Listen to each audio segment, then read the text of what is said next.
अस्सलाम वालेकुम स्टूडेंट, क्या हाल चाल है भाई, कैसे हैं आप। और जैसे कि आप सबको पता है कि 2:30 इज योर रिपोर्टिंग टाइम, लेकिन जिसमें मैं भी 1-2 मिनट लेट हो चुका हूं। खैर, आज हम लोगों ने चैप्टर नंबर 3 की बात करनी है। डायनामिक्स हम लोग पढ़ रहे थे। अच्छा मेरे भाई, जरा गौर कीजिएगा, गौर फरमाइएगा। डायनामिक्स के अंदर हम लोगों ने कल फोर्स की डेफिनेशन पढ़ी थी। आज इनर्शिया एंड मोमेंटम की बात करनी है। What is inertia? जरा ध्यान से सुनिएगा, कुछ मुश्किल नहीं है इसमें। भाई कैसे? गैलीलियो साहब ने यह चीज फरमाई। गैलीलियो अंकल फरमाते हैं कि एक हैवियर ऑब्जेक्ट को, हैवियर का मतलब जैसे आप में से कोई मोटा ताजा इंसान हो, उसको धक्का लगाना, उसको मूव करना, या वो भाग के आपकी तरफ आ रहा हो, उसको रोकना मुश्किल होता है। स्टॉप करना या उसको मूव करवाना हमारे लिए डिफिकल्ट होता है, हमारे लिए डिफिकल्ट होता है। ठीक है मेरे बेटे। अब as compared to the light object, जैसे कि हमारे पास एक मुनव्वर भाई, अगर उनको धक्का मारना और उनको मूव करवाना हो, वो हमारे लिए आसान होगा लाइट ऑब्जेक्ट को। लाइट ऑब्जेक्ट को मूव करवाना या फिर रोकना या उनके ऑब्जेक्ट की वेलोसिटी में चेंज लाना आसान होता है। देखो, मैंने यहां पे बात की एक हैवियर ऑब्जेक्ट की। हैवियर ऑब्जेक्ट का मतलब उसका मैस क्या है? ज्यादा है, मोर मैस। और अगर मैं ऑब्जेक्ट की बात करूं, लाइट का मतलब रोशनी नहीं, हल्का ऑब्जेक्ट, पतला सा ऑब्जेक्ट जिसका मैस बहुत कम हो, लेस मैस, तो उसको रोकना या मूव करना आसान होता है। मेरे हाथ में एक बोर्ड मार्कर है मेरा बेटा, अगर इसको मैं मूव करवाने की कोशिश करूं तो बड़ी इजीली मूव करवा सकता हूं, लेकिन अगर मैं जिस बोर्ड को उठा के ऐसे फेंकना होगा तो ये मेरे लिए as compared to the board marker मुश्किल होगा। इसका मतलब क्या हुआ? इनर्शिया में दो चीजों को डिस्कस किया जा रहा है, स्टेट ऑफ रेस्ट और स्टेट ऑफ मोशन। रेस्ट की हालत को और मोशन की हालत को।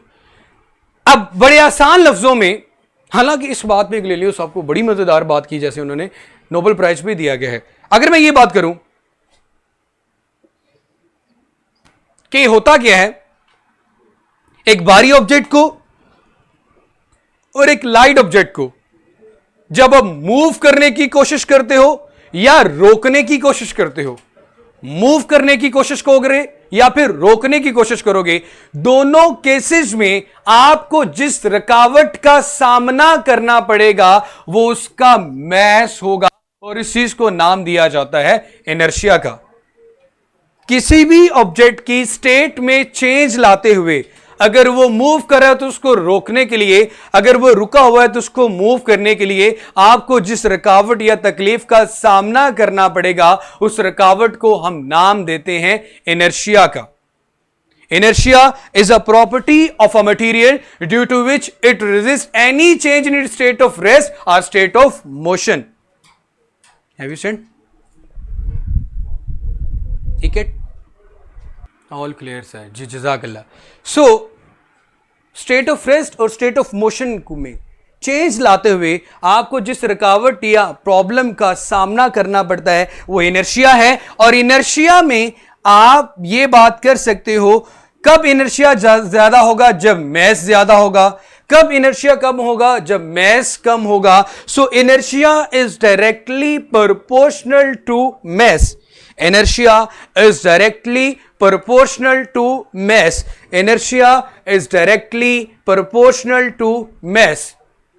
जी sir, please explain the definition again. जी मेरा बेटा, sir I am taking your first lecture. मेरा बेटा, आपके पास ऊपर वॉच आ रहा होगा, जिसमें आप जितने भी पुराने लेक्चर हैं उसमें चले जाएंगे। अगेन मैं बताता हूं कि गैलीलियो एक साइंटिस्ट थे जिन्होंने ये चीज बताई कि एक हैवियर ऑब्जेक्ट और एक लाइट ऑब्जेक्ट, एक हल्का और भारी ऑब्जेक्ट, इनके दरमियान कंपैरिजन, फर्क क्या होता है? हैवियर ऑब्जेक्ट का मैस ज्यादा होता है और लाइट ऑब्जेक्ट का मैस कम होता है।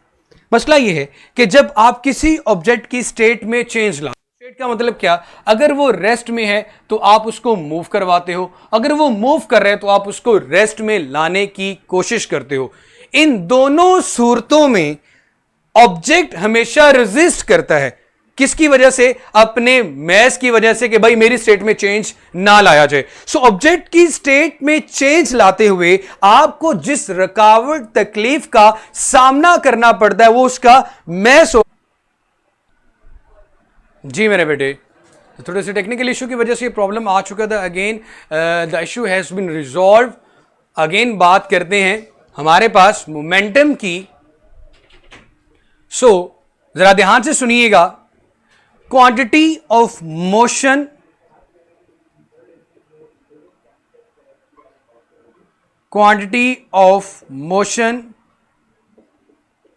possessed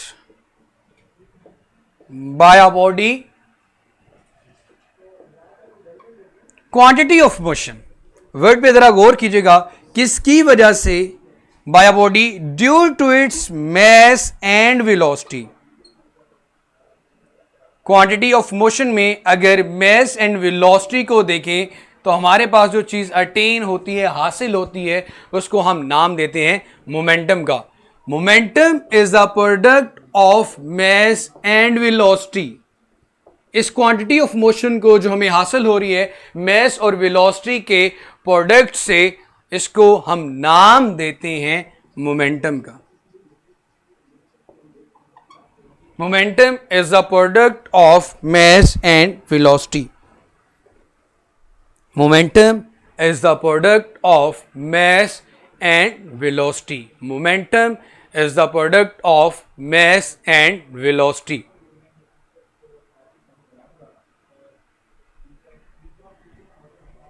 So mass को हम m से रिप्रेजेंट करते हैं और velocity को v से और momentum को p से।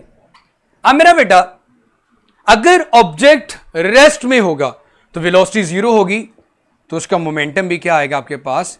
जीरो। तो ये चीज यहां से क्लियर कर लें कि हमारे पास जो क्वांटिटी ऑफ मोशन आ रही है due to its mass and velocity, उसको हम मोमेंटम का नाम देते हैं।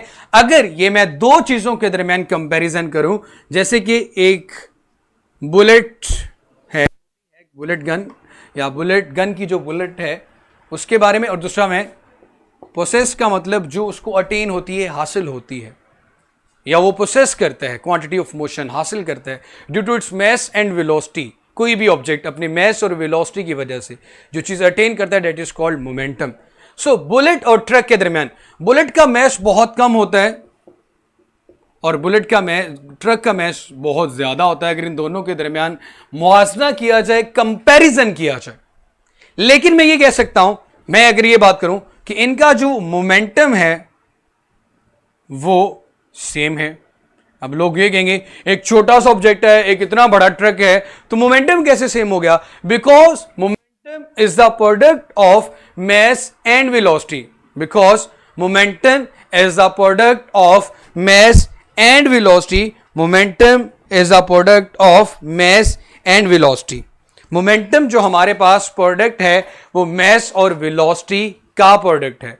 मोमेंटम जो हमारे पास प्रोडक्ट है वो मैस एंड वेलोसिटी का प्रोडक्ट है। अगर बुलेट के केस में मैस कम है, लेकिन जब बुलेट फायर की जाती है तो उसका मोमेंटम बहुत ज्यादा होता है। इसी तरह ट्रक का मैस बहुत ज्यादा है लेकिन उसकी स्पीड बुलेट के मुकाबले में बहुत कम होती है। जब दोनों चीजों को मल्टीप्लाई किया जाए, यहां भी आंसर तकरीबन सेम आ रहा होता है। तो ये चीज आपको याद रखनी चाहिए। The quantity of motion possessed by a body due to its mass and velocity is called momentum.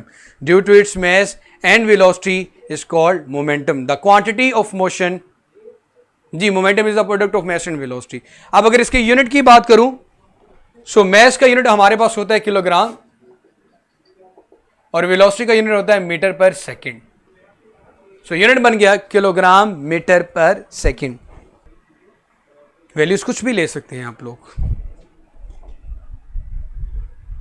ये जस्ट एक एग्जांपल बताई थी ये चीज क्लियर करने के लिए। Actually it depends upon mass and velocity, not only on the mass, not only on the velocity. But ये चीज क्लियर कर लेना, एक चीज तो क्लियर है कि किसी भी ऑब्जेक्ट का मैस तो जीरो हो नहीं सकता। हाँ, वेलोसिटी जीरो हो सकती है जब ऑब्जेक्ट रेस्ट में होते हैं, मल्टीप्लाई होता है मेरा बेटा। जब ऑब्जेक्ट रेस्ट में होते हैं तो उनका मोमेंटम जीरो होता है।